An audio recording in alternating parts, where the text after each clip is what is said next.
The MIDI Skills 1 assignment requires that you record a track, quantize it, and then create an audio file that you bounce out of it that you turn into me via SoundCloud. And the assignment here has a lot more detail showing you how to set things up, how to do the recording process, and how to save and deliver it. I already have a project that I've started, but look what happened when I open it up. I only have this mixer view. So if that's the case, go to Window and Edit to show the edit view. You can hit this green expand to make it fill the screen. And what does it say here? It says do all the mixer stuff and then set up Pro Tools first by showing this transport,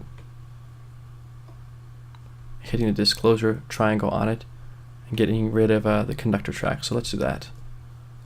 Let's go to Window and Transport, disclosure triangle. Let's do MIDI. That's typically what we want here. Now let's change the view to grid mode.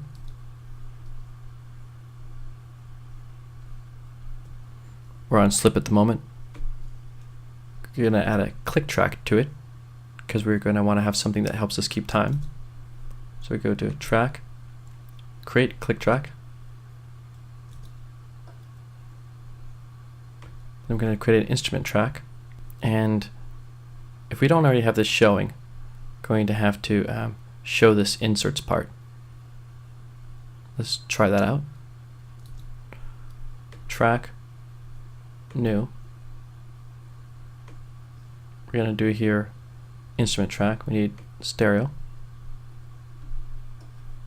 So we see this instrument track, but we don't see any place to select the instrument.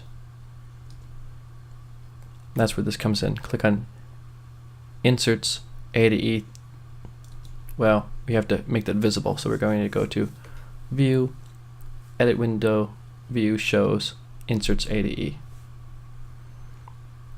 Now we go inside of here, multi-channel plugin, go to Instrument. You're not going to have all these instruments here because these are some of the ones that come on my computer, but we're going to select one of the ones that comes with Pro Tools. I recommend just doing this expand too because it has a bunch of different sounds you can choose from. Click that. I'm going to select a sound in here. Record enable the track so I can hear it.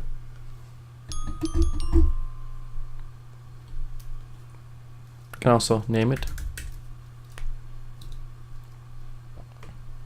Okay, we did this and we record enabled it, selected a patch. Now we're going to record the track. So we can play live, and if we do, we should probably use a 2-bar count off so it can tell us what the speed is. We can also click notes in, or we can use step entry. And then after we're done, we're going to quantize everything so it sounds perfectly in time. Make this track a little bit bigger by going to the bottom of it. You can see this type of double arrow thing that forms. Click and drag down to make it easier to view. I'm not going to be doing a whole bunch of measures, so I'm going to zoom in a little bit. Okay. I'm also going to click right here to get rid of this view of the sound module because I don't need to see it while I'm recording. On the transport here it says count off. I'm going to click it to on, 2 bars.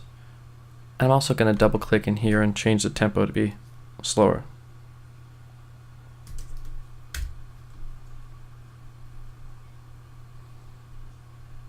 This is a little metronome on off button.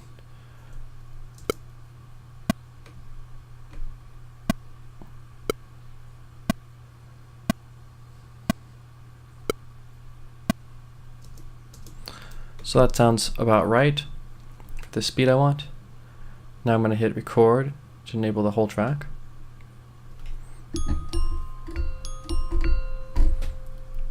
And when I hit play, it should click for 2 measures before it starts recording.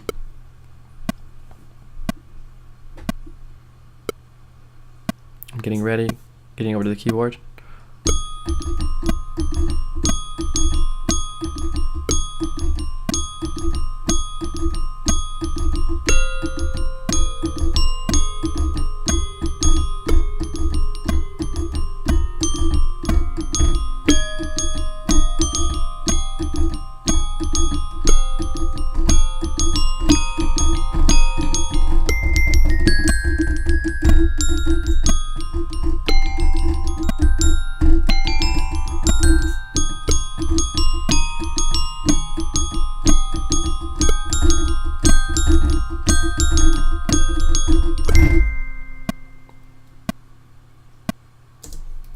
Okay, so that's my recording, and if I want to play it back, I probably don't want to hear this metronome.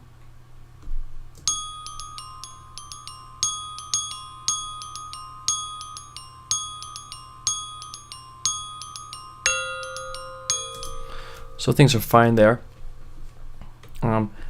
If I wanted to, I could also enter these by hand. If I double click this,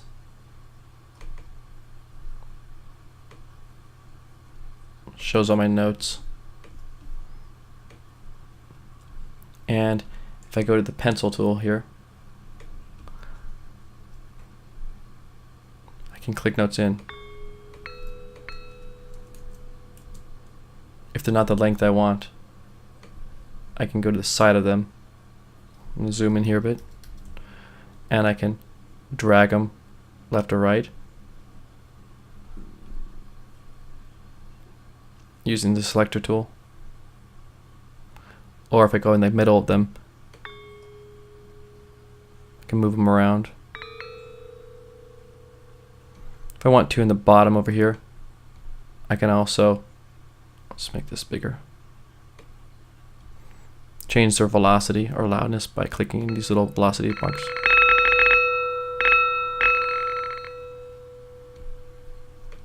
You can see how loud they are also by the color, how dark they are.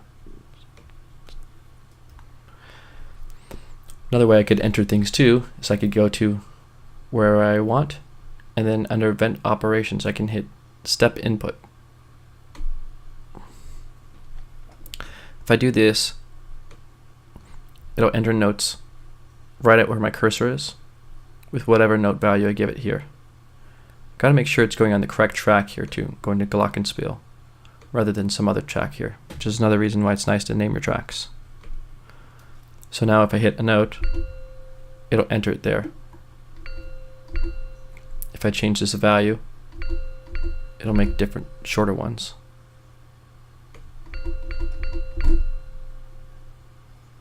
And put something there exactly for you.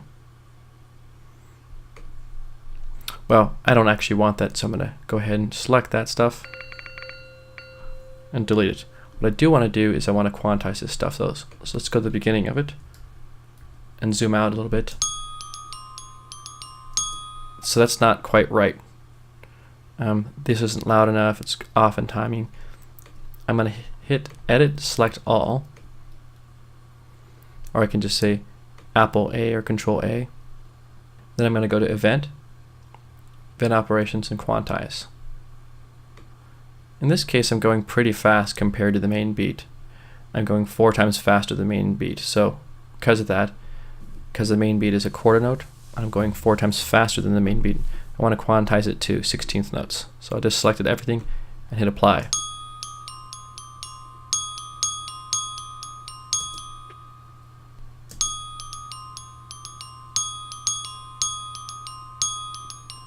So 16ths were right.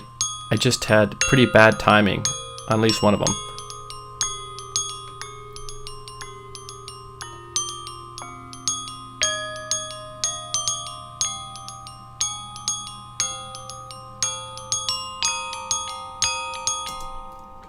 So if I really want to do a better job of this, I should go in and I should still manually correct a few things. This beginning sucks.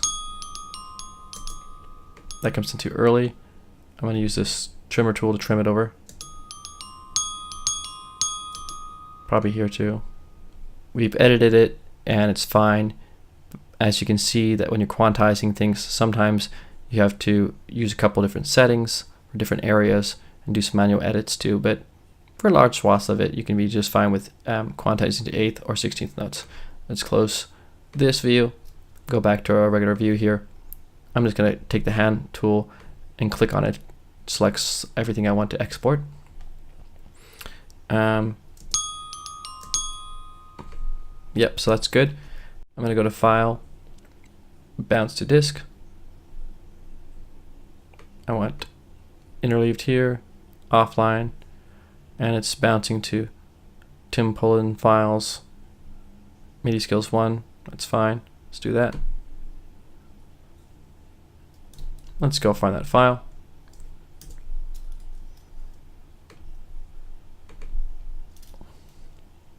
Here's my bounce files. If I hit spacebar,